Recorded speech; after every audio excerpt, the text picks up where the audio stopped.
አሸነፍኩት እንዳይለኝ ምቀኛው ጠላቴ አሸነፍኩት እንዳይለኝ ምቀኛው ጠላቴ እንባዬን ተመልከት የሰማዩ አባቴ እንባዬን ተመልከት የሰማዩ አባቴ አሸነፍኩት እንዳይለኝ ምቀኛው ጠላቴ አሸነፍኩት እንዳይለኝ ምቀኛው ጠላቴ እንባዬን ተመልከት የሰማዩ አባቴ እንባዬን ተመልከት የሰማዩ አባቴ።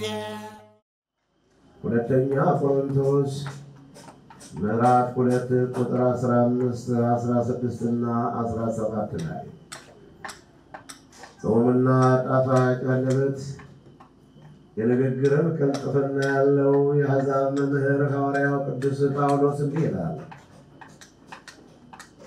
በሚድኑትና በሚጠፉት መካከል ለእግዚአብሔር የኢየሱስ ክርስቶስ መዓዛዎች ነን። ለነዛ ለሞት የሚሆን የሞት ሽታ፣ ለነዚህ ደግሞ ለሕይወት የሚሆን የሕይወት ሽታ ነን ይላል ቅዱስ ጳውሎስ። ዛሬ ርዕሳችን ይህ ነው። የምንማማርም በዚህ ነው። ቅዱስ ጳውሎስ ለሚድኑትና ለሚጠፉት ለእግዚአብሔር የኢየሱስ ክርስቶስ መዓዛዎች ነን። ለነዛ ለሕይወት የሚሆን የሕይወት መዓዛ የሕይወት ሽታ ነን። ለነዚህ ደግሞ ለሞት የሚሆን የሞት ሽታ ነን። የእግዚአብሔርን ቃል ቀላቅለው እንደሚሸቃቅጡት እንደ ብዙዎች አይደለንም። ከእግዚአብሔር እንደተላክነ በእግዚአብሔር ፊት ስለ ኢየሱስ ክርስቶስ እንመሰክራለን፣ እንናገራለን። ቅዱስ ጳውሎስ ከሰማያ ሰማያት ወርዷል፣ ከድንግል ማርያም ተወልዷል እያለ ባህር አቋርጦ የሚያስተምር የሚመክር በእግዚአብሔር ፊት ከእግዚአብሔር የተላከ የሐዋርያት ሥራ ምዕራፍ 9 ቁጥር 15 ላይ ስሜን ይሸከም ዘንድ መከራዬን ይቀበል ዘንድ በአሕዛብ በሕዝብ በየብስና በባህር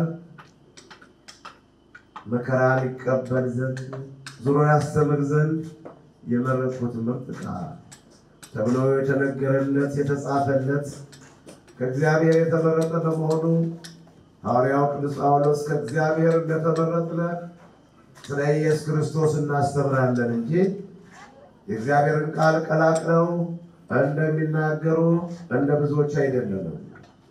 እንደሚሸቅጡ እንደ ብዙዎች አይደለንም። በሚድኑትና በሚጠፉት ዘንድ ለእግዚአብሔር የኢየሱስ ክርስቶስ መዓዛዎች ነን። ሁለተኛ ቆሮንቶስ ምዕራፍ 2 ቁጥር 15 ላይ የሐዋርያው የቅዱስ ጳውሎስ መልእክት ለሚድኑት አለ።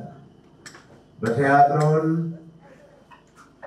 የወርቅ ሐር ቀይ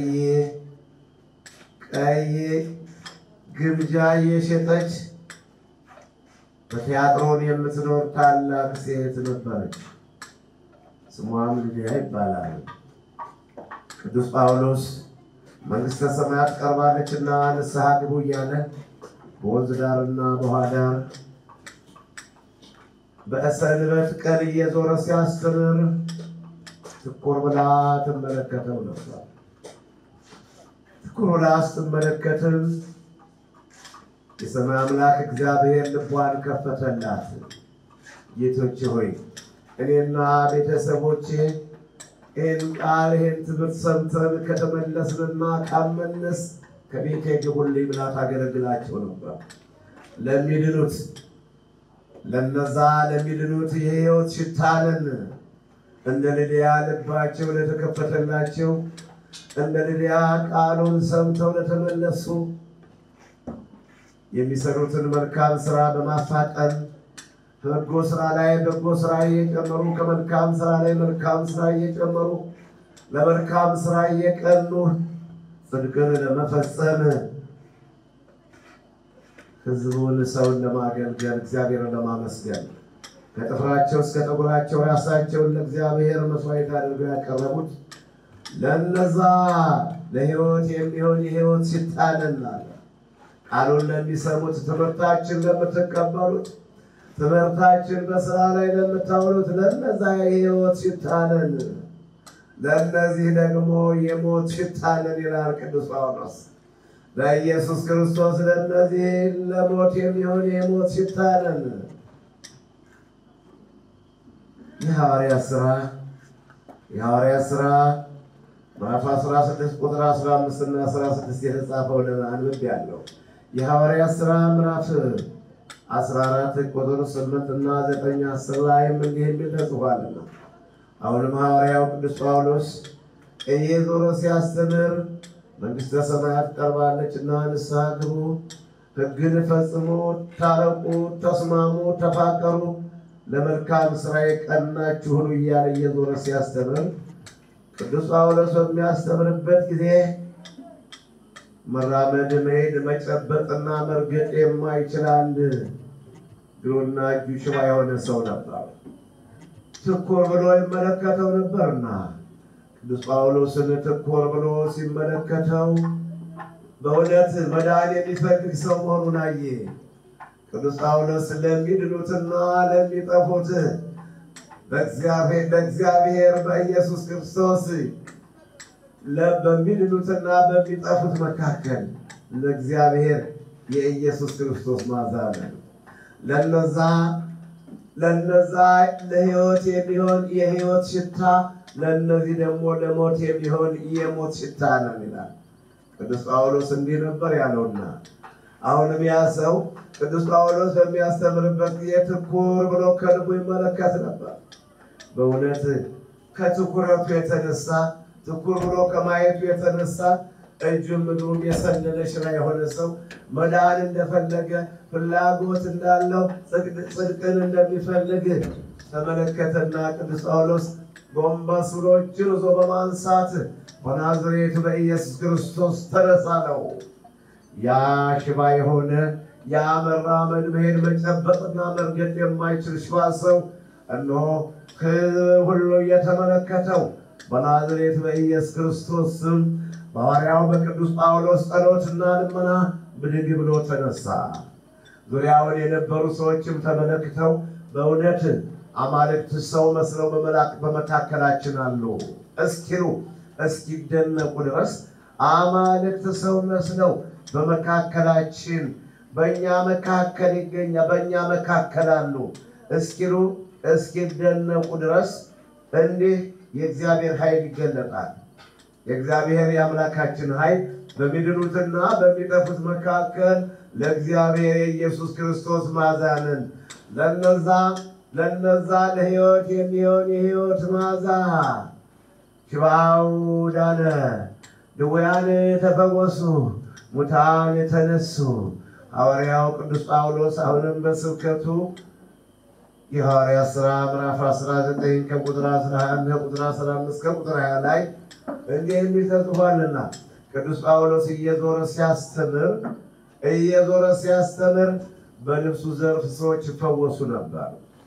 በልብሱ ዘርፍ በቃሉም እጁን ጭኖባቸው በተለያየ ምክንያት ረድቷቸው ብቻ ሳይሆን የለበሰውን የልብሱን ጨርቅ የልብሱን እራፊ እየወሰዱ ከማንኛውም በሽታ ይፈወሱ ነበር። ከማንኛውም ደዌ ይፈወሱ ነበር። ቅዱስ ጳውሎስ የተሰጠው ስልጣን የተሰጠው ጸጋ የጸጋው ችሎታዊ ነበር። እነሆ በቃሉም በእጁም ብቻ ሳይሆን የልብሱን ብጫቂ ያገኙት ሁሉ ይሉን ነበር። ይህን ያዩ የሊቀ ካህናቱ የአስቄዋ ልጆች እኛም እንጂ ቅዱስ ጳውሎስ በሚሰብከው በናዝሬቱ ኢየሱስ ክርስቶስ ስም ብለን ድውያን እንፈውሳለን፣ በሽተኞችን ማዳን አለብን ብለው ቆርጠው ተነሱ። ቁጥር 15 ላይ እነዚህ የአስቄዋ ልጆች 7 ወንድማማቾች ናቸው። የሊቀ ካህናቱ ልጆች አንዱን በሽተኛ መንፈስ ርኩስ ያደረበትን በጽኑ ደዌ የተያዘውን በሽተኛ ያዙና እኛም እንጂ ቅዱስ ጳውሎስ በሚያስተምረው በናዝሬቱ ኢየሱስ ክርስቶስ ስም ውጣ እንልሃለን አሉት። ያለ ስጦታቸው ያለ ጸጋቸው ሳይደክሙ ሳይታክቱ እግዚአብሔር ሳይፈቅድላቸው ከጌታ ሳይታዘዙ የባለስልጣን ልጆች ነን የሊቀ ካህናት ልጆች ነን በማለት ከስልጣን ላይ ስልጣን ምድራዊ ስልጣን እንደ ሰማያዊ ስልጣን ወይም ሰማያዊ ስልጣን እንደ ምድራዊ ስልጣን በጉቦ በመማለጃ በማታለል በማጭበርበር በዘር የሚገኝ መሰላቸውና እኛም እንጂ በናዝሬቱ ኢየሱስ ክርስቶስ ስም ቅዱስ ጳውሎስ በሚያስተምረው ውጣ እንልሃለን ብለው ክፉን መንፈስ አዘዙት። ያ በሰውየው ላይ ያደረው ክፉ መንፈስ በነዛ በ7 ወንድማማቾች ሳይገባቸውና የሥራ ድርሻቸውን ያላወቁ አቅማቸውንና ችሎታቸውን መጠናቸውን ያላወቁ ድንገት ያለ ስራቸው ገብተው ሲሉ ተበሳጨባቸውና በድንጋይ ደም በደም እያደረገ ሰደዳቸው። ይህንንም የተመለከቱ በኤፌሶን እና በአካባቢ ያሉ ሰዎች ሁሉ ታላቅ ፍርሃት ወደቀባቸው። ታላቅ ድንጋጤ ያደረባቸው፣ ተጨነቁ፣ ደነገጡ። በእውነት ቅዱስ ጳውሎስ በልብሱ ዘርፍ ሲፈውስ በሚድኑትና በሚጠፉት መካከል ለእግዚአብሔር የኢየሱስ ክርስቶስ መዓዛዎች ነን፣ ለነዛ ለሕይወት የሚሆን የሕይወት ሽታ ነን፣ ለነዚህ ደግሞ ለሞት የሚሆን ለሞት ሽታ ነን። ቅዱስ ጳውሎስ እንዲህ ነው የሚለው።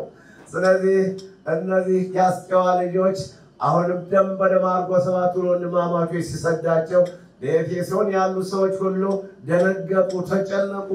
ለቅዱስ ጳውሎስ የተሰጠውን ጸጋውን፣ ኃይሉን፣ ችሎታውን አይተው በመከራው በትዕግስቱ በረሃብ በጥሙ በተቀበለው ግፍና መከራ የተሰጠውን ጸጋ አይተው አደነቁ።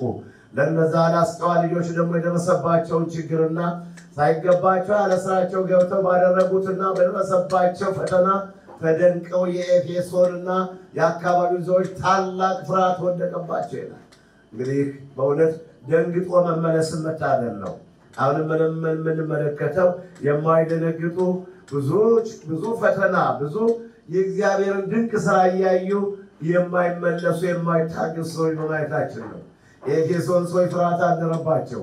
እንዲያውም ጠንቋዮች፣ አስማተኞች፣ መተተኞች ለራሳቸው በሰው ድል ላይ የገቡ የሰውን ትዳር የሚያፈርሱት ገንዘብ እየተቀበሉ የሰውን ሕይወት የሚያደነግዙ የሚያፈርሱት በዛ በኤፌሶን ያሉ ሰዎች ጠንቋዮች ሁሉ ዕቃቸውን ያን የጥንቆላ ዕቃቸውን አቃጠሉ። ተውቅደው እንደ ጥራጊ ከጥራጊ በላይ ጥራጊ የተናቀለካ ሳይገባን እግዚአብሔር ሳይፈቅድልን እግዚአብሔር አምላካችን የማይወደውን ስራ እየሰራን ለካ የእግዚአብሔር ኃይል እንዲህ ይገለጣል።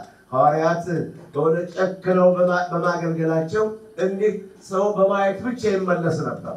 በማየት ብቻ ነበር የሚድነው።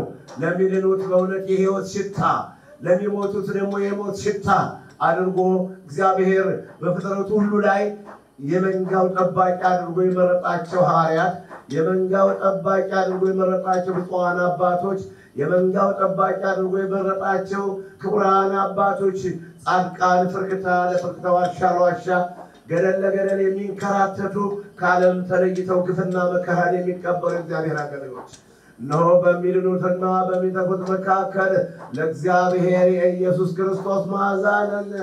ለነዛ ለሕይወት የሚሆን የሕይወት ሽታ፣ ለነዚህ ደግሞ ለሞት የሚሆን የሞት ሽታ እያለ ቅዱስ ጳውሎስ የሰራ ሰው ላልሰራ ይጭነቀው የሰራ በመሆኑን እያረገ ያስተምር ነበርና ታዲያ በኤፌሶንና በዙሪያዋ ያሉ ሰዎች ሁሉ በእውነት በኤፌሶንና በአካባቢ ያሉ ሰዎች ደነገጡ፣ ፍርሃት አደረባቸው። መፍራት አቅምን ማወቅ መልካም ነው። መታገስና መመለስ ደግ ነገር ነው።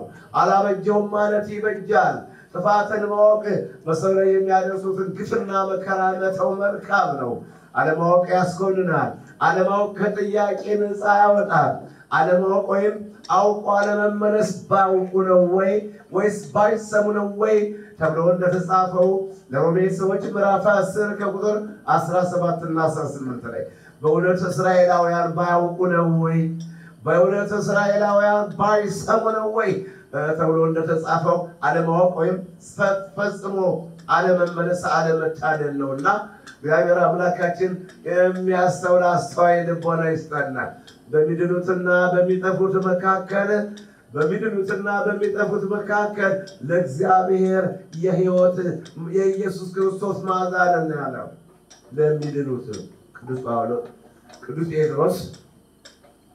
ቅዱስ ጴጥሮስ ዞሮ ሲያስተምር ድውያን በሽተኞችን ሲፈውስ ቅዱስ ጴጥሮስ የሚያደርገውን ታምራት ቅዱስ ዮሐንስ የሚሰሩትን ታምራታቸውን እያዩ 5000 ሰዎች በአንድ ተጠምቀዋልና ለሚድኑት የሕይወት ሽታ ለእነዚህ ለ5000 ሰዎች ወንዶች ብቻ ሴቶችና ሕፃናት ሳይቆጠሩ እንደ ቅዱስ ጴጥሮስ እነ ጳውሎስ የሚሰሩትን ድንቅ ሥራ ትሕትናቸውን፣ ፍቅራቸውን፣ አገልግሎታቸውን በሽተኛው ሲፈወስ ድውያንን ፈውሱ፣ ሙታንን አንሱ፣ ወንጌልን ስበኩ ብሎ ጌታ ኢየሱስ ክርስቶስ እንደሾማቸው የሥራ ድርሻቸውን አውቀው ደከመኝ ታከተኝ ረሃበኝና ጠማኝ ሳይሉ ግፍና መከራን እየተቀበሉ በእውነት በመታገሳቸው 5000 ወንዶች ብቻ በአንድ ጊዜ ተጠምቀዋል። የሐዋርያት ሥራ ምዕራፍ 4 ቁጥር 3 ላይ እንዲህ ይደረጋል። ለሚድኑት የሕይወት ሽታ አድርጎ እግዚአብሔር አምላክ ሐዋርያትን በመካከላችን አቆመልን። በይህች ምድር ላይ ዞረው እንዲያስተምሩ፣ ቤታቸውን እንዲተዉ፣ ትዳር እንዲተዉ፣ ቤተሰብ ጋር እንዲለዩ፣ የዓለምን ጣጣ ጥቅማቸውን ረብና ጥቅም የነበራቸውን ሁሉ ነገር ትተው የጌታን መስቀል ተሸክመው ግፍን እንዲቀበሉ ሆኑ። ለሚድኑት የሕይወት ሽታ አደረጋቸው፣ ለሚጠፉት የሞት ሽታ አደረጋቸውና ወንጌላዊ ሉቃስ በወንጌል መንግሥት እንደጻፈው በሉቃስ ወንጌል ምዕራፍ 2 ቁጥር 34 ላይ እንዲህ ተጽፏል። ትውልድ ሆይ የእግዚአብሔርን ቃል እናስተውል። ኤርምያስ ምዕራፍ 2 ቁጥር 31 ላይ በእውነት እስራኤላውያን እኔ እንደ እውነት እንደ ጨለማ መውጫው መግቢያው እንደማይታወቅ እንደ ጨለማ ሆንኩባቸውን።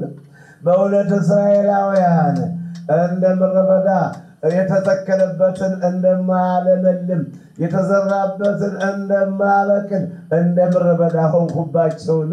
እነሆ ሽምጥ ጋልበዋል፣ ፈርጥጠዋል፣ ወደ እኔ መመለስን አልፈለጉም ይላልና ሉቃስ ምዕራፍ 2 ከቁጥር 34 ላይ ወንጌላዊ ሉቃስ በወንጌል መንግሥት እንደጻፈው የሚል ተጽፏልና ይህ ልጅ ያለ ስምዖን ነቢዩ አረጋዊ ስምዖን ጻድቅ ትጉህና ጻድቅ አረጋዊ ስምዖን እንዲህ የሚል ተናገረ። ስለ ጌታችን ስለ መድኃኒታችን ስለ ኢየሱስ ክርስቶስ እንዲህ የሚል ቃል ነው የተናገረው።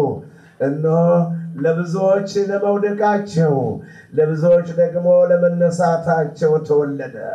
ለአንቺ ግን አላት የአምላክ እናት ድንግል ማርያም ኢየሱስ ክርስቶስን ታቅፋ ተመለከተና ሕፃኑን ታቅፎ ይህ ሕፃን ለብዙዎች ለእስራኤላውያን ለመውደቃቸው ለብዙዎች ደግሞ ለመነሳታቸው ተወለደ። ለአንቺ ግን በነፍስሽ ሰይፍ ያልፋል። ለአንቺ ግን በነፍስሽ ሰይፍ ያልፋል።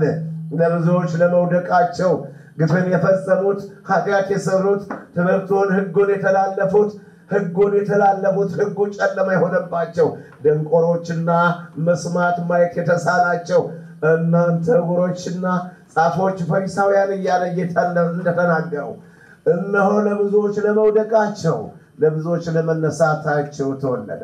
ለአንቺ ግን በነፍስሽ ሰይፍ ያልፋል ይላልና እነሆ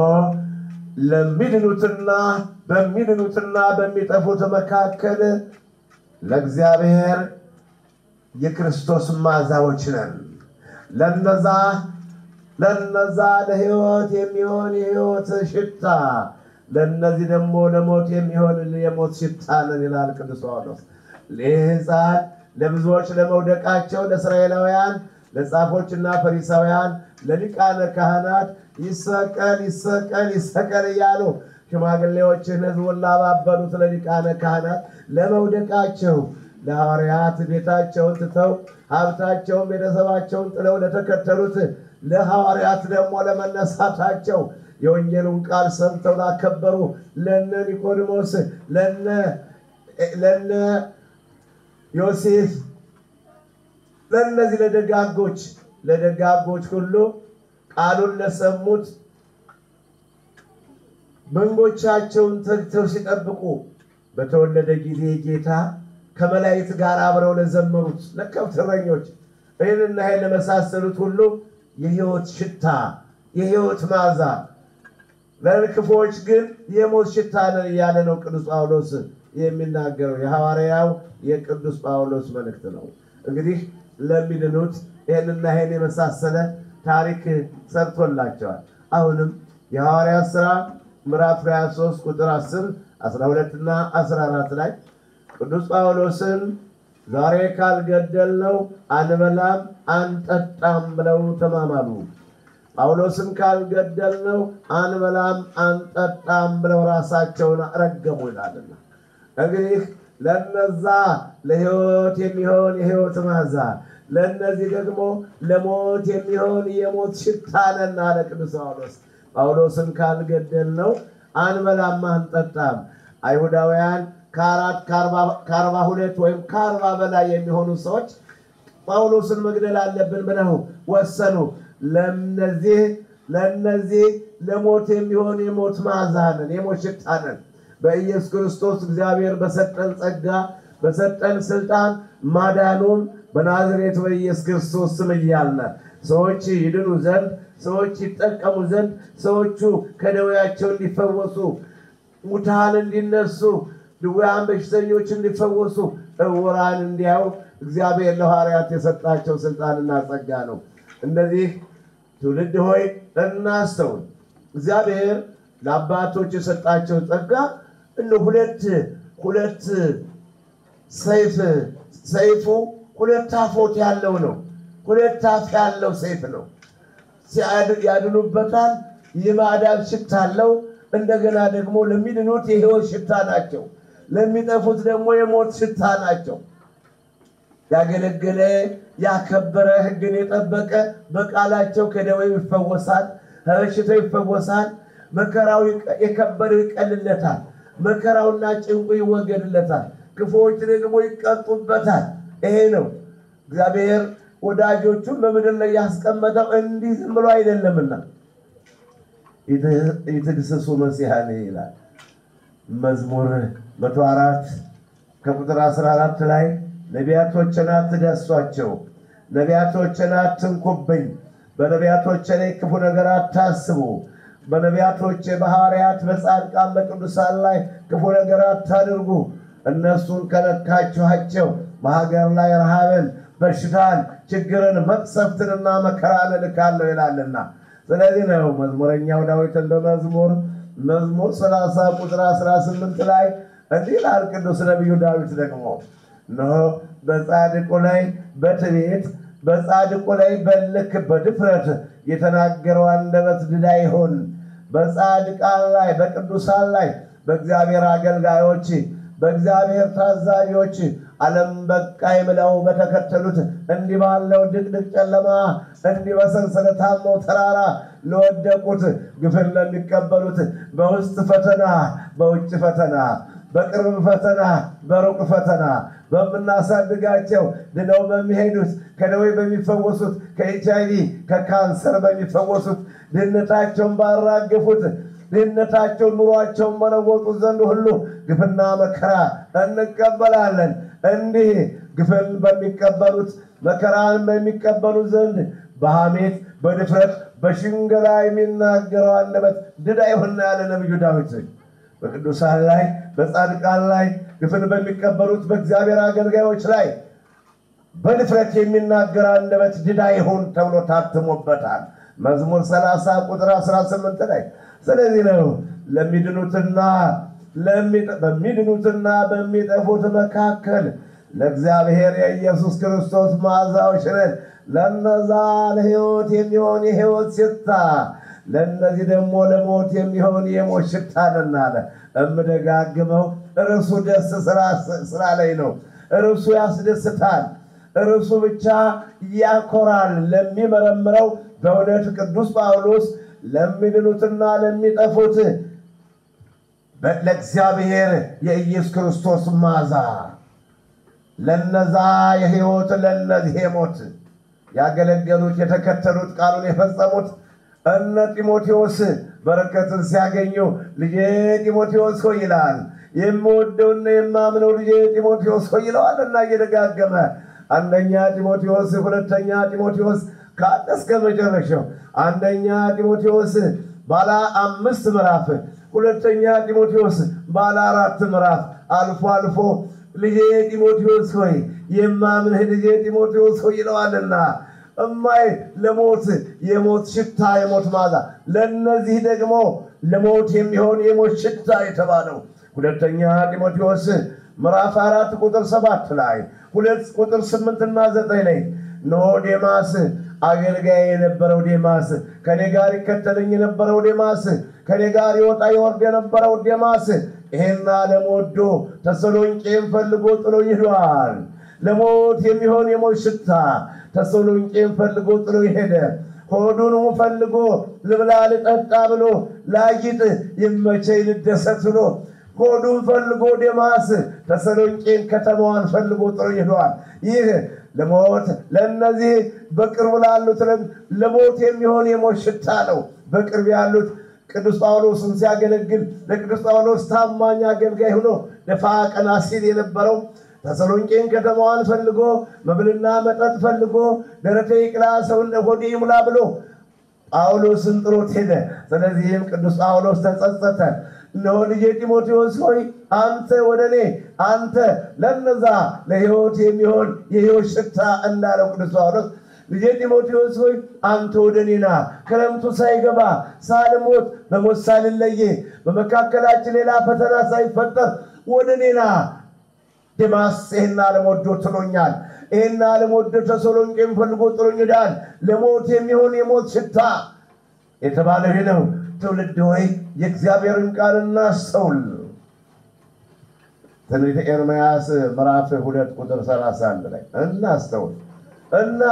የእግዚአብሔር ሰዎች የእግዚአብሔር አገልጋዮች ሽማግሌዎች እግዚአብሔር በመልኩ የፈጠረው ሰው ዝም ብሎ የተፈጠረ አይደለምና ስራ አለው። ከባድ ስራ ነው ያለው። መልካም ለሚሰሩ የሕይወት ሽታ ናቸው። ክፉ ለሚሰሩ የሞት ሽታ ናቸው። ዝም ብሎ የተፈጠረ ሰው ለመስራትም ለማፍረስም የተፈጠረ ምርጥ ዕቃ ነው። ሰው ማለት እግዚአብሔር በመልኩ የፈጠረው በተለይ ሕጉን የሚጠብቁ የሕጉ ተገዢዎች ሕግህ ለእግሬ መብራት ለመንገዴ ብርሃን ነው ብለው በቀናው ጎዳና የሚጓዙ ሕግን ለመፈጸም የተዘጋጁ በልባቸው ሌሊትና ቀን ስለ ሕጉ የሚያንሰላስሉ እግዚአብሔር የመረጣቸው እግዚአብሔር ምርጥ ዕቃዎች ናቸው።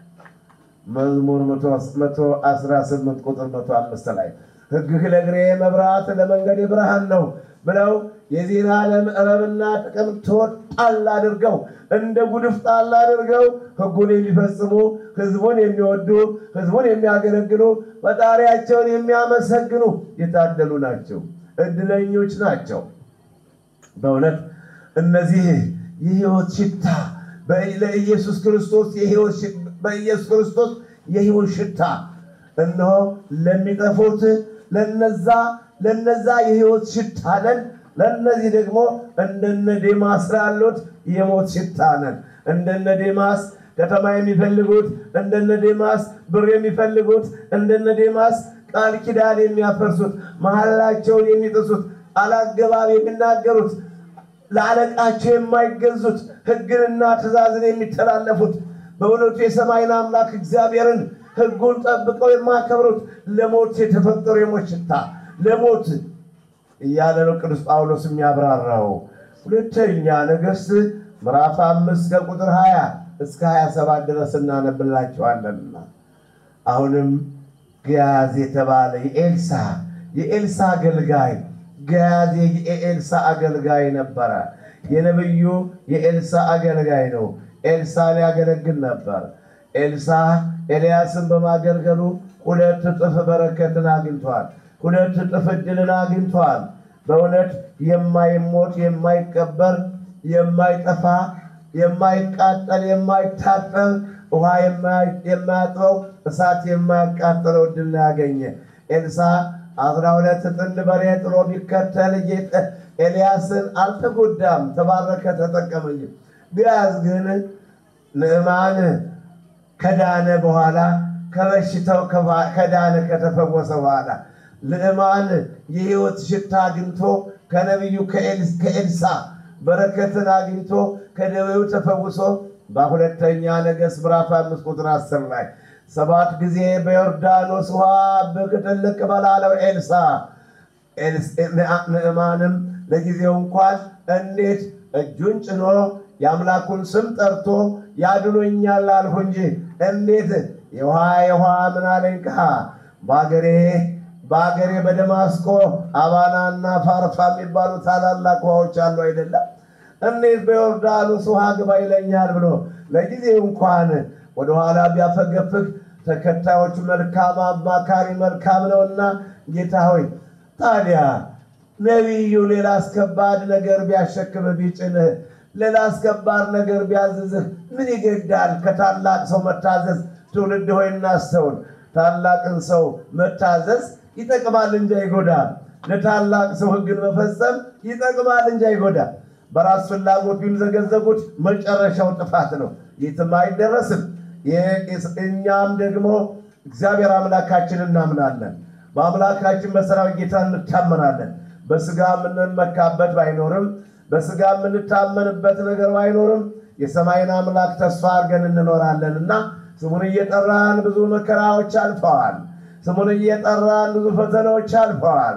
የፈተናና የመከራና የትዕግስት ምሳሌ የሆኑትን ነቢያትን ብፁዓን እንላቸዋለን። ኢዮብ እንደታገሰ እግዚአብሔርም እንደመለሰለት እናውቃለንና ይላል።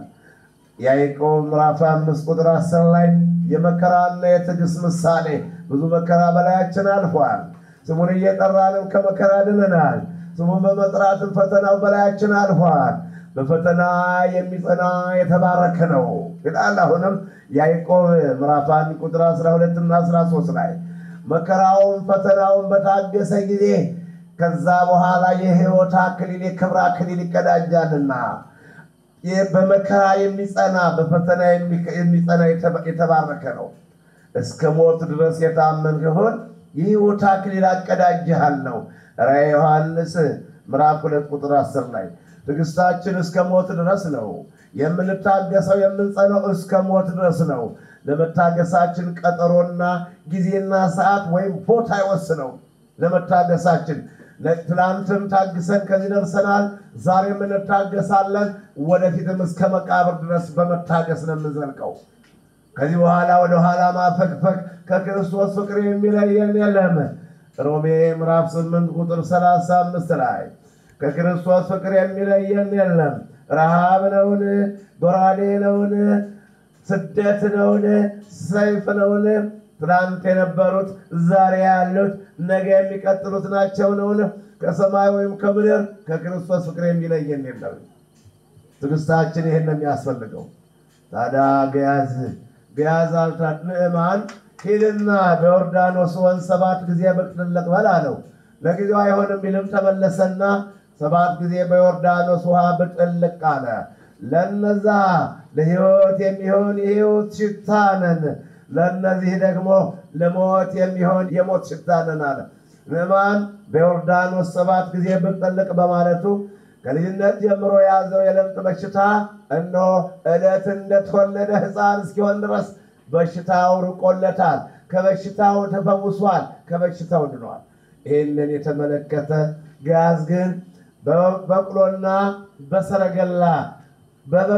በግመል በሰረገላ ዞት የመጣውን ለነቢዩ ለኤልሳ እጅ መንሻ ልሰጣለሁ ብሎ ያመጣውን ወርቅና ብር ልብስ መልሶ ኤልሳዕ አልቀበልም ሕያው እግዚአብሔርን እኔ አንተን ገንዘብ አልፈልግም ብሎ ሲመልሰው በሁለተኛ ነገሥት ምዕራፍ 5 ቁጥር 15 ላይ ሕያው እግዚአብሔርን ያንተን ገንዘብ አልፈልግም ብሎ ሲመልሰው ጋዝ ትኩር ብሎ ብሩን ወርቁን ይመለከት ነበር።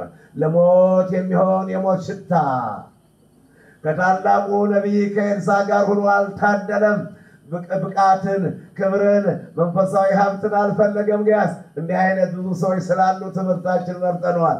እንዲህ አይነት በእውነት የእግዚአብሔርን መንፈስ የማይፈልጉ ስጋዊ ነገር ብቻ የሚፈልጉ ለስጋዊ ነገር ዘመናቸውን ያሳልፉ ወርቅን ብርን ብቻ በትኩረት ልብስን ጌጥን ፋሽንን ብቻ በትኩረት የሚመለከቱ መንፈሳዊ ሕይወት የሌላቸው የዘላለም ቤታቸውን የማያስቡ እግዚአብሔርን ለማስደሰት ለጌታ ለመገዛት ጊዜ የማይሰጡ ሁል ጊዜ ክደት ሰውን ማስቀየም ማሳዘን ብቻ የዘወትር ስራቸው አድርገው ያዙ ስላሉ ይሄን ርዕስ መርጬዋለሁ። ማስተማርም ስላለብኝ ነው። ማስተማርም ያለብን እንዲህ አይነት ወቅታዊውን ነገር እያስተማርነው እናልፋለን። በዓለም ዙሪያ ያላችሁ ትውልድ ሆይ ከየትኛውም የሥራ ቦታ ብትገቡ እግዚአብሔርን ተስፋ አድርጉት። የሰራችሁበትን ብትቀሙ አደራ የሰጣችሁ ሰው ቢክዳችሁ የደከማችሁበት ገንዘብ ባይባረክ ቤትን የሚሰራ እግዚአብሔር ነው። ከእናንተ የሚጠበቀው በዓለም ዙሪያ ያላችሁ ትምህርቴን የምትከታተሉ የምትወዱኝና የምወዳችሁ ወገኖች ከእናንተ የሚጠበቅ በትኩረት ብቻ ራሱን የጠበቀ ንጽህናውን የጠበቀ ስራ ብቻ ነው። ሌላው ሁሉ የእግዚአብሔር ስራ ነው። መባረክ፣ ማሳደግ፣ ሕይወትና ጤና ሰላምን የሚሰጥ ለእናንተ ባለም ላላችሁ ትዳርን ልጅን የሚሰጥ እግዚአብሔር ነው። የኛ ዋናው ታምነን መስራት። ለሰው መታመን አለብን። አለቃን ማክበር፣ ትዳር ጓደኛ ጋር ተማምኖ መኖር፣ ልጅን በስርዓቱ ማሳደግ፣ ወላጆችን አባትና እናት ማክበር፣ ለካህናት ክብር መስጠት፣ ለሽማግሌዎች ክብር መስጠት፣ ሃይማኖትን ጠብቆ ንጽህና ከኃጢአት ርቆ መኖር ይሄ ብቻ ነው ለሰው የሚጠበቀው። ይሄ ነው የመንፈስ ፍሬ። ከዚህ የተረፈው ግን ነው እግዚአብሔር ቤትን ካልሰራ አናጢዎች ከንቱ ይደክማሉ። እግዚአብሔር ሀገርን ካልጠበቀ ጠባቂዎች ከንቱ ይተጋሉ። ሌሊት መገስገሳቸው ከንቱ ነው ይላልና መዝሙር 126 ቁጥር 1 እና 2 ላይ ቤትን የሚሰራ እግዚአብሔር ነው። እግዚአብሔር ሲፈቅድ ሰዎች ሁሉ ይከናወናሉ። እግዚአብሔር ያልፈቀደው ደግሞ በሰማይ ቢበሩ በምድር ቢሽከረከሩ ውጤት አልባ ነው፣ ተስፋም የለው። ጨለማ ለብሰን ዱርን ተተግነን ሸለቆና ገደል ገብተን ሰውን ብናደባው በሰው ላይ ግፍና በደል ብንፈጽም የትም አይደረስም። ይልቅስ ንጽህናን ጠብቆ ከኃጢአት ርቆ ለጌታ መገዛት ነው። ለመኖር የሚፈልግ የሰላም እንጀራ የሚፈልግ በጎውን ቀን ለማየት የሚፈልግ ሰው ሕግን መጠበቅ ብቻ አማራጭ ይሄ ነው። ከዚህ ውጭ ሌላ አይደረስ። ከዚህ ውጭ አደናግሮ መደናገር አጥፍቶ መሞት ብቻ፣ ሌላውን አጥፍቶ የሌላውን እድል ዘግቶ የሌላውን ስራ ፍርሶ መሞት ብቻ ካልሆነ በቀር ሌላ ጥቅም የለውም። ሰውንም ለመጥቀም ራስንም ለመጠቀም ሕግን መጠበቅ ያስፈልጋል። ሰውንም ለመርዳት ራስም ለመረዳት ሕግን መጠበቅ ያስፈልጋል። ሕግን የተላለፈ የትኛው ነው ኃጢአተኛውን ይላልና መዝሙረኛው ዳዊት እኮ ነው በመዝሙር 36 ከቁጥር 35 ኃጢአተኛውን ሲሄድ አየሁት እንደ ዝግባ ረዝሞ ለምልሞ እንደ ችብሃ ለምልሞ ስመለስ አጣሁት ቦታውንም አላገኘሁትም። ኃጢአተኛ ለጊዜው ብቅ ያለ ቢመስል ምንም የቃጭ ማድሜ ነው። እድሜ የለውም፣ ዘመን የለውም፣ በረከትም የለውም። ሰፊ ነገር ቢሰበስብ ባዶ ነውና ይልቅንስ መታመን ነው። ከጭቃ የሚያነሳ ከምድር የሚያነሳ የወደቁትን የሚያነሳ ከጥራይ አንስቶ እነ የተናቁትን እነ ዳዊትን እነ ሙሴን አባይ ዳር የተጣለውን እነ ሙሴን የእስራኤል መሪ አድርጎ 120 ዘመን የሰጠ 120 ዘመን የእስራኤል መሪ አድርጎ ያከበረው እግዚአብሔር አምላካችን ነው።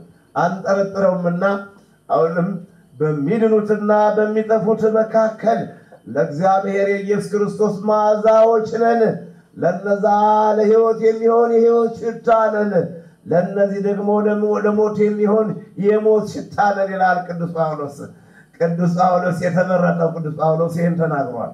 እውነትም በቅዱስ ጳውሎስ ምክንያት ብዙዎች ዳኑ፣ ብዙዎች ተፈወሱ። በልብሱ ዘርፍ ከደዌ ሥጋ ከደዌ በትምህርቱ ከደዌ ነፍስ ነፃ ወጡ።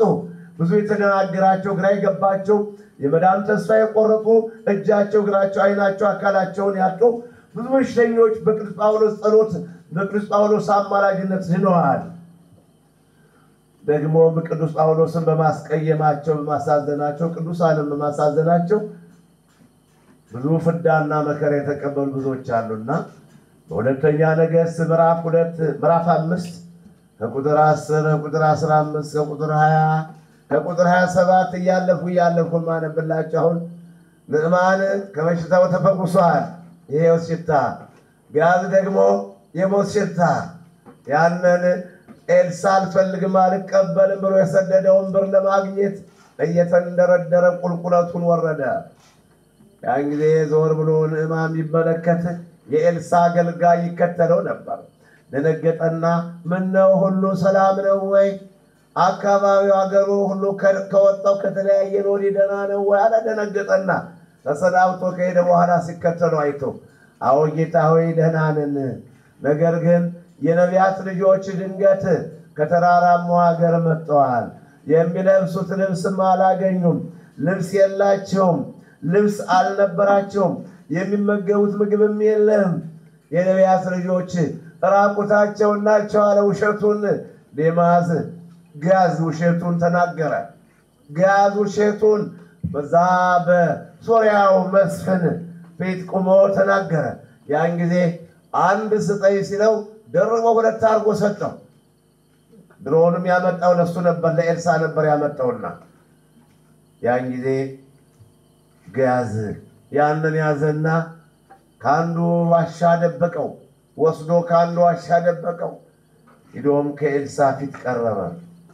ጋዝ ሆይ ከምን ቆይተህ መጣህ? ወዴት ቆይተህ መጣህ ይለዋል።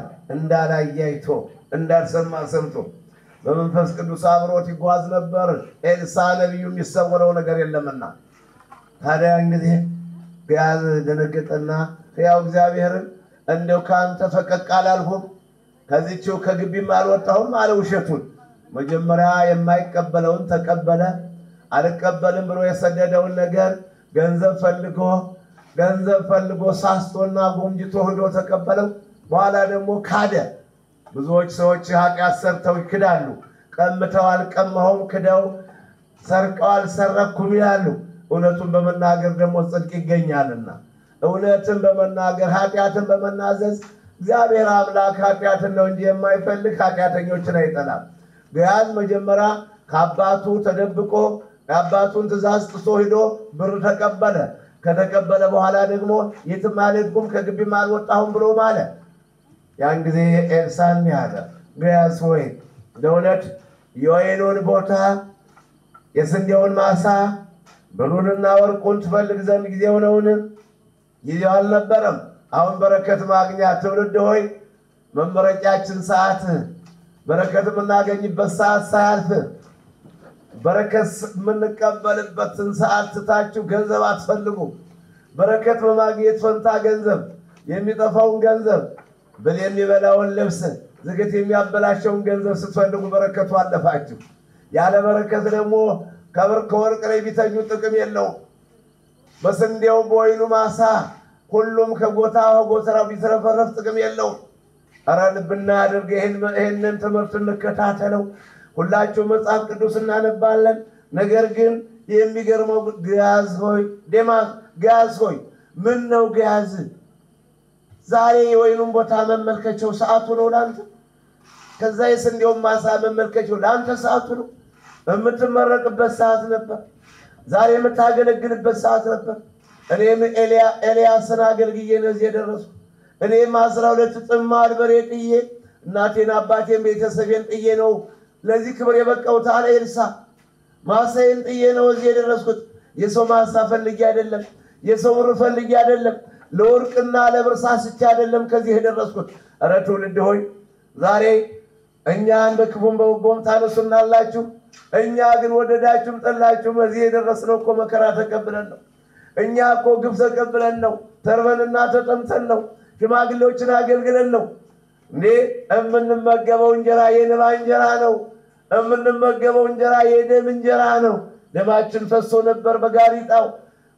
ደማችን ላባችን ተንጠፍጥፎ ነበር በድካም በረሃ በመውጣት ቆላውን በመውረድ ደጋውን በመውጣት አገር አቋርጦ በመሄድ ጾም በማደር በረሃብና በጥም በክፉዎች አንደበት ስንሰደብ ግፍን ስንቀበል ስንንከራተት ስንራብና ስንጠማ ስንራቆት ስንሰደብ ወገኖች ትውልድ ሆይ የእንባ እንጀራ ነው የደም እንጀራ ነው ደማችን ፈሷል በጋሪጣው በግመሮና በቀንጠፋው ደማችን ፈሷል ዛሬ ላባችን ተንጠፍጥፏል የላብ እንጀራ ነው የምንመገበው የእንባ እንጀራ ነው የምንመገበው እንባችን 24 ሰዓት ይፈሳል የዚህ ዓለም ግፍና መከራ እየተቀበልን በዚህ ዓለም ላይ የምናየው ክደት የሰዎችን ክደት እያየን ሰው በእግዚአብሔር መልክ የተፈጠረ ሲሆን ሰው እግዚአብሔር ያከበረው ታላቅ ሲሆን ታናሽ ሆኖ ሰውነቱን ሰው መሆኑን ረስቶት እንደ እንስሳ ከእንስሳ የሚሆነ ከእንስሳ የሚያነሰ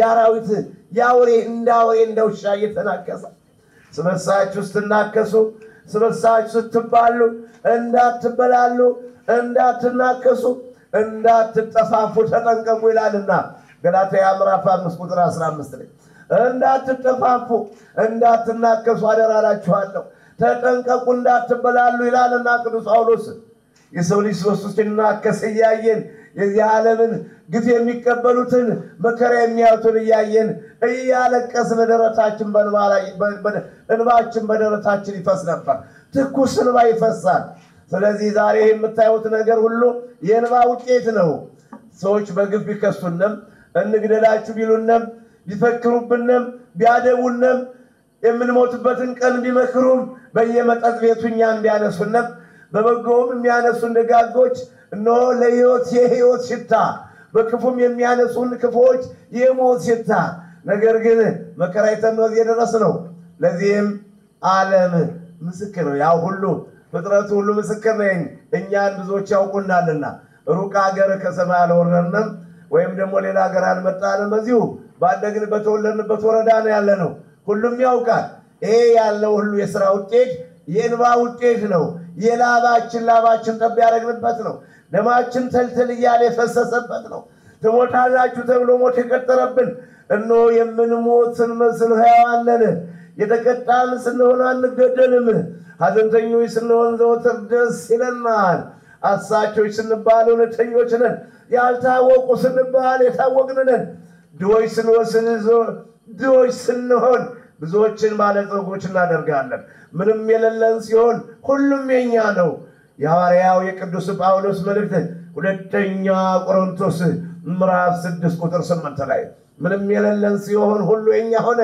በንባ ተገኘ በላባችን በድካማችን ደማችን ጠበብ በማረጋችን ይሁሉ የሥራ ውጤት ተገኘ ስለዚህ ትውልድ ሆይ ይሄንን ተጠንቅቀን ልንይዘው ይገባል ይሄንን ስጦታ በውጭ ሀገር ሆናችሁ የወንቅሸቱ ቅዱስ ገብርኤል ብላችሁ የምትጠሩት ሁሉ ተጠንቅቃችሁ ጥሩት የንባ የመከራ ውጤት ነው እኔና እናንተ አብረን ያለቀስንበት እኔና እናንተ ንባችን ወደ ሰማይ የረጨንበት እኔና እናንተ አሸዋ ከአባይ አሸዋ ያፈስንበት እኔና እናንተ ድንጋዩን ማዶ በማዶ ተራራና ታችና ላይ ድንጋይ በትከሻችን ላይ ሰውነታችን እስኪላጥ የተሸከምንበት የመከራ ውጤት ነው በውጭ ሀገር ባህር ማዶ ያላችሁ ወንቅሸትን እንደዋዛ አትመልከቱት ስሙን ስትጠሩት ተጠንቅቃችሁ ጥሩት ስትለምኑም ጠንቀቅ ብላችሁ በፍጹም ልባችሁ ለምኑት ፈጥኖ ይደርስላችኋል የእንባ ውጤት ነው የሐዘን ውጤት ነው ተቀማጥለን አይደለም ይሄ ገዳም የቀናው ደስ እያለን አይደለም ይሄ ገዳም የተሰራው እየሳቅን አይደለም ይሄ ገዳም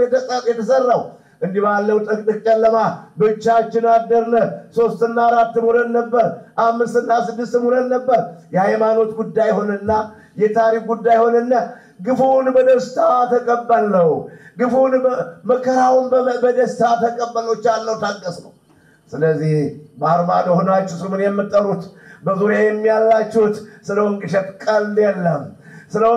ቀልድ የለም የወንቅሸትን ክብር እንዲሁ በቀላሉ ማንሳት አይቻልም ብዙዎቻችን መከራ ተቀበለንበታል ብዙዎቻችን ግፍ ተቀበለንበታል እነሆ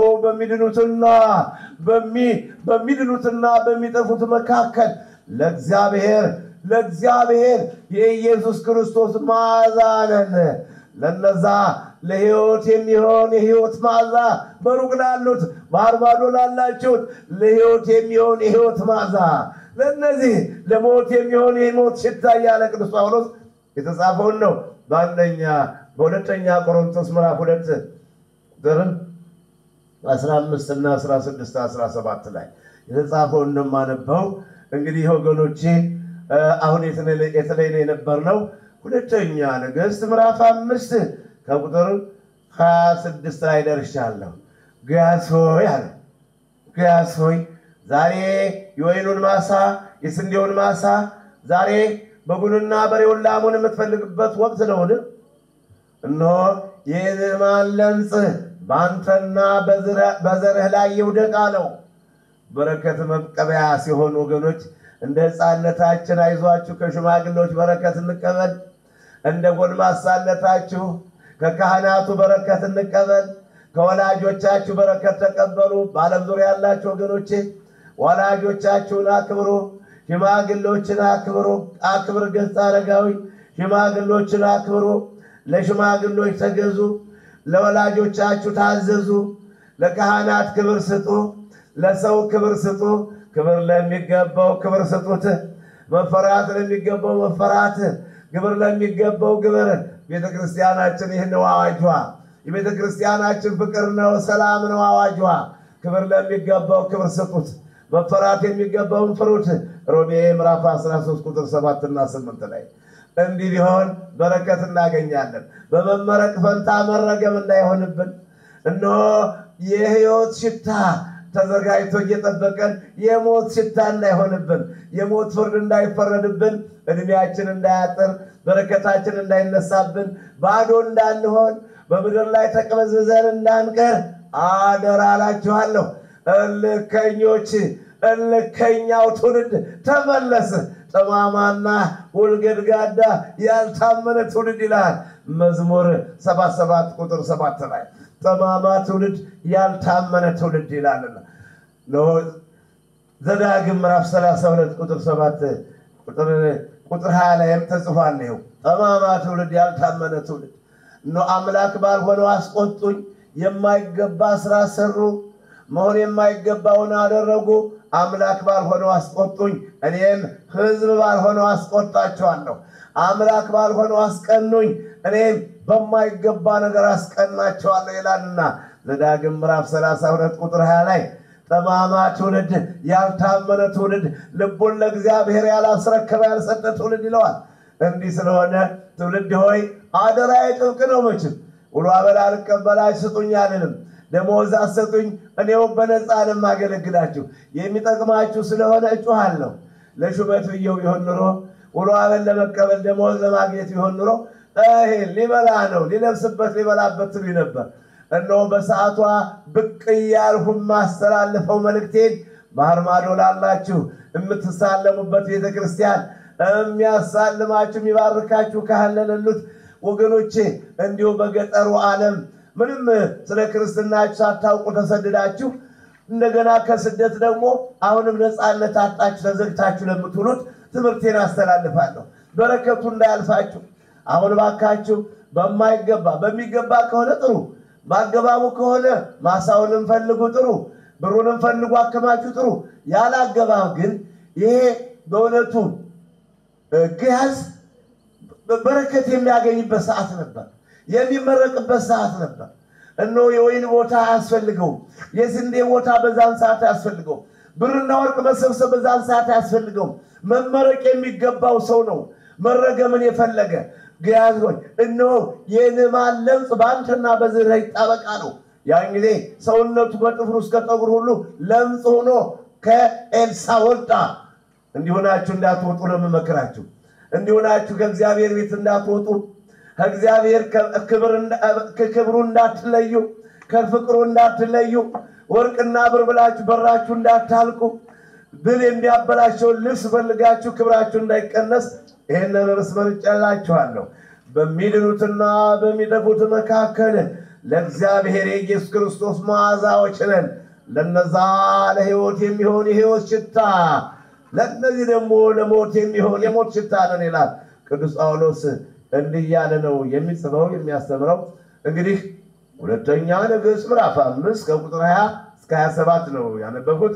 እንደውም ቁጥር 10 ለብሼ ነበር ቁጥር 15 ማን ብዬላችኋለሁ እግዚአብሔር በሰጠን ጸጋ እንነጋገራለን አሁንም ሁለተኛ ነገሥት ኤልሳዕን አለቀኩትም አሁንም በሁለተኛ ነገሥት ምዕራፍ 2 ከቁጥር 23 ላይ እንዲህ የሚላልና እናንብብላችሁ አሁንም እንዲህ ይላል ኤልሳዕ ከኢያሪኮ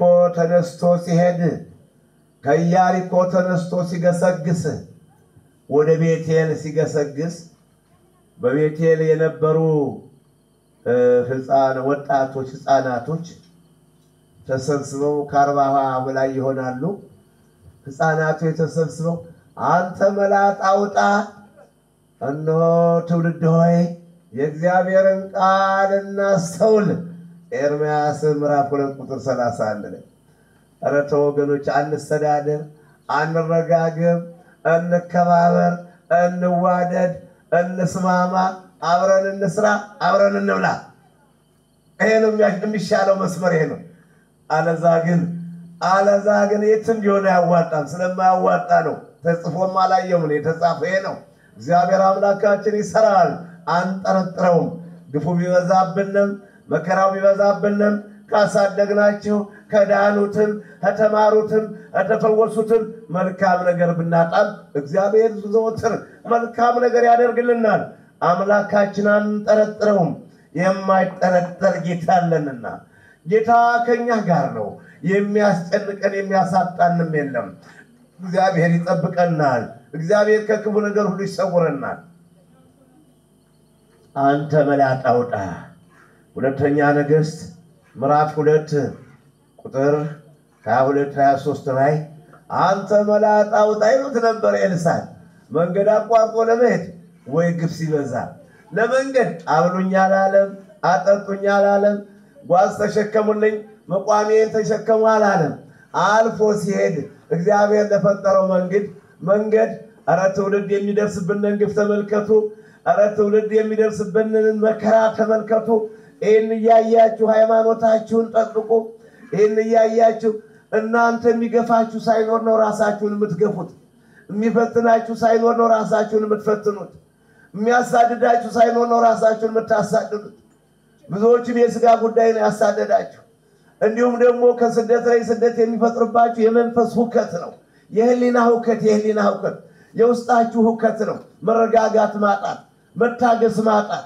መቻል ማጣት የደስታውንም ሆነ የመከራውን ቀን መቋቋም ስለማትችሉ ውስጣችሁን ለምትፈትኑት ፈታኝ አልመጣባችሁም ግፍ ያልመጣባችሁም የሚያሳድድ አልተላከባችሁም እንደኛ አልተከሰሳችሁም እንደኛ እንግደላችሁ አልተባላችሁም ትውልድ ሆይ ኧረ እግዚአብሔርን ቃል እናስተውል ኧረ ግፍ ነው ተመልከቱ ኤልሳዕ ያ ታላቅ ገበሬ ያ የታወቀ ሰው በሀገሪቱ ክብር የነበረው ሰው እግዚአብሔርን በመከተሉ የደረሰበትን ግፍ ተመልከቱ 12 ጥማድ በሬ ጠምዶ ራሱም እያረሰ የሚያሳርስ ሁለቱም በሬዎች የበሬውን ዕቃ ፈልጦ ሁለቱም በሬዎች አርዶ እንግዳ አስተናግዶ ዓለም በቃይ ብሎ ከኤልያስ ጋር የሚጓዝ መንፈሳዊ ጀግና አልፎ ለመሄድ ነፃነት አጣ በረሃ ለመኖር ነፃነት አጣን ሰው ከሌለበት አራዊቶች ነብር ዘንዶ ቀበሮ አሳማው ዝንጀሮና ጦጣ ብቻ የነበረበትን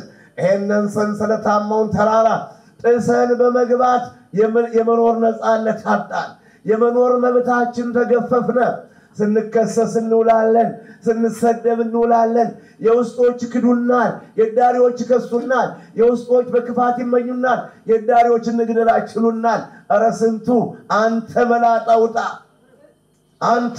አውጣ ነው ያሉት ትውልድ ሆይ ትምህርቴን አስተውሉ ዘወትር ከእናንተ ጋር አልኖርም ይህን ትምህርቴን ግፍ በዚህ ዓለም ላይ ያለውን ግፍና መከራ ተመልከቱ መክብብ 4 ቁጥር 1 ላይ ቁጥር 1 እና 2 ላይ በምድር ላይ ገፊዎች ክፉዎች ሰዎችን ሲገፏቸው አየሁ በሰዎች ላይ ብዙ ግፍ ይፈሳል በሰዎች ላይ ብዙ ግፍ ይወርዳል ብዙ ሰዎች ግፍ ይቀበላሉ የመከራን የስቃይን ግፍ ይቀበላሉ አለ ጥበበኛው ሰለሞን ታዲያ አለ በእውነት በዚህ በወቅቱ በሰዓቱ ግፍ ሲቀበሉ ከማያቸው ይልቅ ሲያለቅሱ ሲወድቁ ሲነሱ መሬቷ ስትጠባቸው የሚሸሸጉበት ጓዳ የሚሾልኩበት ቀዳዳ ሲያጡ ሲርበደበዱ ሲጨነቁ በንባ ሲታጠቡ ግፍን እየተቀበሉ ከማያቸው ይልቅ አለ የሞቱ ሰዎች ይሻላሉ። ያንን ግፉን ተቀብለው መከራቸውን አይተው በሞት ያረፉ ሰዎች ይሻላሉ አለ። ከነሱ ደግሞ የለቆነስ ያልተወለዱ ሰዎች ይሻላሉ አለ። ያልተወለዱ ይሄን ግፍና ይሄን መከራ ያላዩት ያልተወለዱ ሰዎች ይሻላሉ። መክብብ ምዕራፍ 4 ቁጥር 1 ላይ ነው የተጻፈ። በእውነት የዚህ ዓለም ግፍ ለሚያስተውለው መከራው አረ በእውነት ምን ነው ባልተወለድኩ ያሰኛል። ነገር ግን ጸጋችን ነውና ክብር ይመስገን ጌታ። በመከራ የሚጸና የተባረከ ነው ተብሏል። በፈተና የሚጸና የተባረከ ነው ተብሏልና እንታገሳለን ደስ እያለን መከራውን በክብር እንቀበለዋለን። ግፉን በክብር እንቀበለዋለን። ለዚህ ተፈጥረናልና ስለዚህ ትውልድ ሆይ እናስተውል። አንተ መላጣ ውጣ። ይሄ ነው የደንቆኝ የምደጋግመው። አሁን አልፎ ለመሄድ ያ ታላቅ ገበሬ የነበረው በኋላም ደግሞ ከአይበተ መንፈስ ከኤልያስን ቅጥፍ ድርብ ያገኘው በእሳት ሰረገላ ከተነጠቀው እሳትን ከሰማይ ከወረደው ከነቢዩ ከኤልያስ 2 እጥፍ ድርብ ክብር ያገኘው እንዴት ኤልሳ ማለፊያ ይጣ መራመጃ ይጣ? እንዴት በረሃ ለመኖር መብታችን ይገፈፍ? እንዴት በሰንሰለታማው ተራራ አትኖሩም ተብለን አንድ ጊዜ በጥላቻ ይመጡብናል፣ ሌላ ጊዜ ደግሞ ሰላማዊ መስለው ይታገሉናል። ያም ሆነ ለጥፋት ነው። ከነሱ በጎ ነገር የለም። እነሱ የለከፉት ካልጠፋ አይለቁትም፣ ወይም እነሱ ካልጠፉ አይለቁት። ደግሞ ጠፉ እንዳይባል ብዙዎች ናቸው። እነሱ ብዙዎች ስለሆኑ ጠፍተው አያልቁም። ምን ጊዜም የለከፉትን ካላጠፉ አይታረቁም፣ እርቅም የሰላምም የላቸው። ክፉዎች ናቸው፣ ክፉ መርዞች ናቸው፣ ሆምጣጤዎች ናቸው። አንተ መላጣ ውጣ አሉት እኮ ኤልሳን። ነብዩ ኤልሳ እነዛ ክፉዎች አንተ መላጣ ውጣ በቤቴል የሚጓዘውን ያንን ታላቅ ነቢይ አንተ መላጣው ውጣ እያሉ ሰደቡት። ነብዩ ኤልሳም ዞር አለና በእግዚአብሔር ስም ረገማቸው ይላልና ሁለተኛ ሳሙኤል ምዕራፍ 2 ከቁጥር 22 እና 23 ላይ ኤልሳም አንተ መላጣ ውጣ እያሉ ሲሰዱት ዞር ብሎ በእግዚአብሔር ስም ረገማቸው። በሰራዊት ጌታ በእግዚአብሔር ስም አለ ስሙን ጠርቶ ረገማቸው። 2 ድቦች ከዱር ወጥተው 42ቱን ሕፃናት ቆረጣጥመው በልቷቸዋል። እነሆ በሚድኑትና በሚጠፉት መካከል ለእግዚአብሔር የኢየሱስ ክርስቶስ መዓዛ ነው ይላል በሁለተኛ ቆሮንቶስ ምዕራፍ 2 ቁጥር 15 ላይ በሚድኑትና በሚጠፉት መካከል ለእግዚአብሔር የኢየሱስ ክርስቶስ መዓዛ ነው አለ። እነሆ በእግዚአብሔር ስም ረገማቸው። 2 ድቦች ወጥተው 42ቱን ሕፃናት ሰባብረዋቸዋል። አንጠረጥርህም የሰማይ አምላክ እግዚአብሔር። አሁንም አልጠረጥርህ። አንተን አምኜ ነው በረሃ የወደቅኩት። ይሄን አምኜ ይሄን ተስፋ አድርጌ ነው በረሃ የወደቅኩት። እንደተገፋሁ አልቀርም፣ እንደተሰቀየሁ አልቀርም። እኔ ሰውን ጥፋት አልፈልግም፣ እኔም ደግሞ ግፍ መቀበል አልፈልግም። እኔ የምፈልገው መስራት ነው። መስራት የማይሞት የማይቀበር ታሪክ ማስቀመጥ ነው። አብሮ መብላት ይቻላል፣ አብሮ መስራትም ሙሉ ፈቃድ ነው። ነገር ግን እነሆ አንተ መላጣ ውጣ፣ አንተ መላጣ ውጣ። ያንን ሙሉ ሰው ያንን ታላቅ ነቢይ አንተ መላጣ ውጣ። ክብሩን ገፈፉት፣ ክብሩን ቀነሱት። ሽምግልናውን፣ ብሕትውናውን፣ ምናኔውን በእውነት የምናኔውን ጸጋ ነኩት እኮ። የሰማይ አምላክ ኢትክስሱ መስያኔ ነቢያቶችን አትንኳቸው። እነሱን ከነካቸው ረሃብ አመጣለሁ፣ የዱር አራዊትን አወጣለሁ፣ ለረሃብ ለበሽታ ዳርጋቸዋለሁ፣ አሳልፌ እሰጣቸዋለሁ፣ ለሰይፍ አሳልፌ እሰጣቸዋለሁ ይላል የሰማይ አምላክ። ስጋችሁን ውሾች ይበሏቸዋል፣ ስጋችሁን የሰማይ ወፎች የዱር አራዊት ይበሏቸዋል። ነቢያቶችን አትንኩብኝ ይላል መዝሙር 104 ቁጥር 14 ላይ። እነሆ 2 ድቦች ወጥተው እንደዛን 42 ሕፃናት ሰባብረው ለቀዋቸዋል። የማይነካ ነክተው የማይደፈር ደፍረው የማይባል ብለው መመረቅ ሲገባቸው አባት ሆይ አይዞ እንሸከም፣ መቋሚያህን እንያዝ፣ ምን እናድርግ፣ እንዴት እንርዳህ፣ እዚህ በረሃ ላይ እዚህ የእግር መንገድ ላይ ምን እንታዘዝ፣ እግርህን እንጠብ፣ ልብስህን እንሸከም ጓስክን እንያዝ ማለት ሲገባቸው አንተ መላጣ ውጣ። በዓለም ዙሪያ ይህን አገልግሎቴን የምትከታተሉ ታዳሚዎቼ ሸራ አድርጎት ይህን መልእክት አስተላልፉልኝ። ብዙ ግፈኞች አሉ፣ ለሰው ክብር የማይሰጡ ሰውን የሚያሳዝኑ ሽማግሌውን የሚያስለቅሱት ክቡራንና ብፁዓን አባቶችን የሚሳደቡ አንተና አንቺ እያሉ ክብርን የሚገፉ አደራ የማያወጡ የተቀበሉትን የሚክዱ በተሰጡት የሥራ ድርሻ የማይገኙ ለትዳር ጓደኞቻቸው የማይታመኑ በገንዛ ገንዘባቸው ሰክረው ለህብረተሰቡ ለቤተሰብ ለወለዷቸው ልጆች የማይመቹ በጫትና በሲጃራ ባሽሽ ሰውነታቸውን ያረከሱ ስጋቸውን የቀነሱ ስጋቸውን ያመነመኑ ብዙዎች ስላሉ ትምህርቴን አስተላልፉልኝ። የሐዋርያው የቅዱስ ጳውሎስ መልእክት አሁንም በአንደኛ ተሰሎንቄ ምዕራፍ 5 ቁጥር 27 ለቆላስይስ ሰዎች ምዕራፍ 4 ቁጥር 16 ላይ መልእክቴን ካነበባችሁ በኋላ ለሌሎች ቅዱሳኖች እንዲዳረስ አድርጉልኝ፣ ሌሎች ቅዱሳኖች እንዲያነቡት አድርጉልኝ በተባለው መልእክት እኔም የማስተምራችሁና የምመክራችሁ መልእክቴን ሼር ያደረጋችሁ ያላዩት ይዩት፣ ያላነበቡት ያነቡት፣ ያልሰሙት ይስሙት፣ ሼር አድርጉት። ትውልድ ሆይ ይሄ ምክር ነው፣ ይሄ ትልቅ ምስጢር ነው። መመረቅ ሲገባ የሚመረገሙ ሰዎች አሉ፣ የማያቸው መመለስ የማይፈልጉ ንስሐ የማይፈልጉ በጎ ሕሊና የሸሻቸው ፍጹም ስለ እግዚአብሔር የማያስቡ እግዚአብሔር እንዳለ የማያውቁ እግዚአብሔርን የማያውቁ አሉና አሳፍራቸው ዘንድ ይሄን ተናገሩ ይላልና ቅዱስ ጳውሎስ በአንደኛ ቆሮንቶስ ምዕራፍ 15 ቁጥር 34 እግዚአብሔርን የማያውቁ ስላሉ ይሄን ተናገርኋል። በእውነት እግዚአብሔር እንዴት እግዚአብሔር ቀርቶ አንድ ተራ ወታደር ይፈራል? አንድ ሰው ይፈራል፣ ይከበራል። ከሰው ፊት ለመቆም የሰው ፊት ቀና ብለን ለማየት እንዴት ያንቀጠቅጣል! የሰው ፊት እሳት ነውና እንደገና ልብሱ እሳት፣ ክዳኑ እሳት፣ መጎናጸፊያው እሳት፣ ራቁትን በክርስቶስ ፊት መቆም፣ ለፍርድ እየተንቀጠቀጡ መቅረብ፣ የት ነበርሽ ምን አደረግሽ ተብሎ መጠየቅ አስፈሪ ሲሆን ፍጹም የዘነጉት የረሱት ሰዎች አሉ። እግዚአብሔር አለ ብለው እንደው እሱን መኖሩን ቢያውቁ እንኳ እንደ አምላክነቱ የማያመሰግኑት የማያከብሩት ሕጉን ለመተን በእውነት ጥፋትን በመፍጠር ኃጢአት በመስራት የሚሸለሙ የሚመስላቸው ሰዎች አሉ።